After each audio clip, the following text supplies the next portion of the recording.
ത്രിയേക ദൈവത്തിൻ്റെ വന്യ തിരുനാമത്തിന് മഹത്വം ഉണ്ടായിരിക്കട്ടെ. ഏശയ്യായുടെ പ്രവചനം 12-ാം അധ്യായം 2-3 വാക്യങ്ങൾ.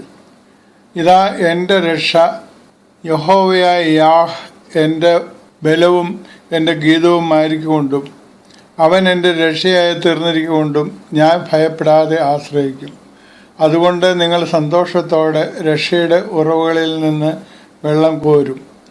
ആശ്വാസ നിശ്വാസങ്ങളുടെ കാഹളധ്വനി മുഴങ്ങുന്ന ഒരു അധ്യായമാണ് 12-ാം അധ്യായം. ശാസനയും കോപവും മാറിയെന്നും എന്നെ എൻ്റെ ദൈവം ആശ്വസിപ്പിച്ചിരിക്കുന്നു എന്നും 1-ാം വാക്യത്തിലുണ്ട്.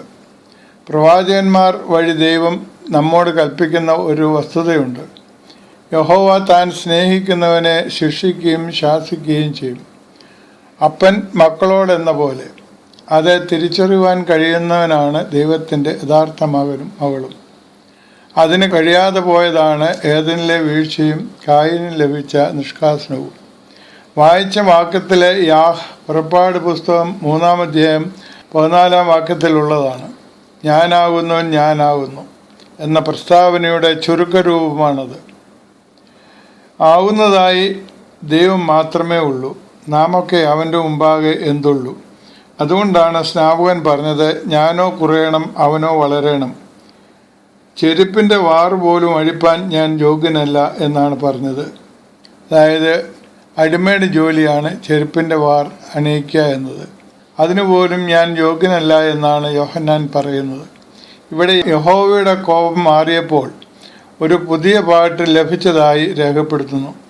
നമുക്കും അങ്ങനെയല്ലേ? ആത്മനിറവോടെ പാടാനറിയാത്തവനും പാടിപ്പോകും. മകനെ ലഭിച്ചപ്പോൾ സക്കറിയാ പുരോഹിതനും, ദൈവകൃപ ലഭിച്ചപ്പോൾ കന്യമറിയാമും പാട്ടുപാടുന്നു, പകരം വയ്ക്കാൻ പറ്റാത്ത പാട്ടുകൾ. 41-ാം സങ്കീർത്തകനായ ദാവീദും പാടുന്നു, അവൻ എന്നെ കുഴഞ്ഞ ചേറ്റിൽ നിന്നും പ്രതിസന്ധികളിൽ നിന്നും രക്ഷിച്ച് ഒരു ഉറച്ച പാറമേൽ നിർത്തി, എൻ്റെ വായിൽ ഒരു പുതിയ പാട്ട് തന്നു എന്ന്. തെറ്റുകളെക്കുറിച്ചുള്ള ദാവീദിൻ്റെ ബോധ്യവും അനുതാപവും ഏറ്റുപറച്ചിലുമാണ് ദാവീദിനെ ദൈവം ഉറപ്പുള്ള പാറമേൽ നിർത്തുവാൻ കാരണം, പുതിയ പാട്ടുകൾ നൽകിയതും. 4-ാം വാക്യത്തിൽ രക്ഷയുടെ ഉറവയിൽ നിന്ന് വെള്ളം സന്തോഷത്തോടും ആനന്ദത്തോടും കോരുമെന്ന കാര്യം പറയുന്നു. അത് ശാരീരിക ദാഹം മാത്രമാണെന്ന് കരുതരുത്. താഴേക്ക് കണ്ണുകൾ ഓടിക്കുമ്പോൾ ദൈവത്തിനും നന്ദിയും സ്തോത്രവും അർപ്പിക്കുന്ന കാര്യം പറയുന്നു. നാമും പലപ്പോഴും മറക്കുന്ന കാര്യമാണ് ദൈവത്തിന് നന്ദിയും സ്തുതിയും സ്തോത്രവും അർപ്പിക്കുന്നത്.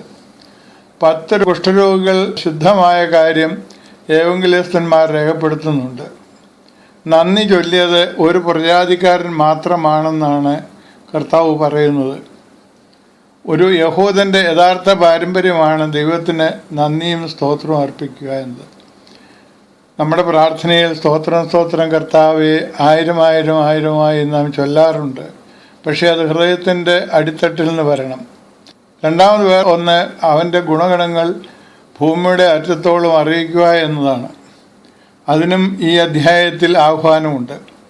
അവൻ്റെ നാമം മാത്രം ഉന്നതമായിരിക്കുവാൻ തക്കവണ്ണമായിരിക്കണം നമുക്ക് വാക്കും പ്രവൃത്തിയും. എന്തെങ്കിലും എനിക്ക് ചെയ്യുവാൻ കഴിയുന്നുവെങ്കിൽ അവൻ്റെ കൃപ ഒന്നുകൊണ്ട് മാത്രം. പ്രാർത്ഥിക്കാം. ഞാൻ എന്തുള്ളൂ ജീവനാഥ, എൻ്റെ സങ്കടങ്ങൾ നീ കാണുന്നുവല്ലോ. ഞാൻ ഉറങ്ങിയാലും എഴുന്നേറ്റാലും നിൻ്റെ കയ്യിൽ തന്നെ. നിൻ്റെ മനോഹരത്വം കാണുവാനും ധ്യാനിപ്പാനും എന്നെ കൂടുതലായി ശക്തിപ്പെടുത്തി ബലപ്പെടുത്തണമേ.